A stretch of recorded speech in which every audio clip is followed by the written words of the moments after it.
Jamani, leo hapa tuachane kwanza na mambo ya mpira kwanza. Kuna kitu nataka niulize kwanza. Usijekaa mimi sijakuwa, afu mwenyewe najiona nimekuwa. Hebu tuambiane ukweli jamani. Hivi ni mimi peke yangu ambaye nikifika nyumbani nje nikianza kusikia harufu ya ubwabwa na maharage mtu wangu kapika, naanza kushangilia?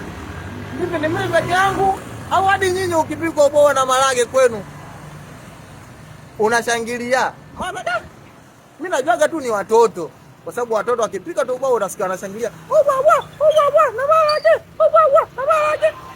Sasa mimi najiona hali hiyo ninayo, yaani nikifika tu pale kwa mke wangu nikisikia tu harufu ubwabwa na maharage, yaani tumweboa sasa changu leo sana ubwabwa na maharage sasa nakaa na usubiria kabisa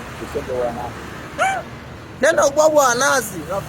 Jamani, hivi ni mimi tu peke yangu au hiyo hali hadi nyinyi ndugu zangu? Niambieni, sikia, ngasi sijakuwa ujue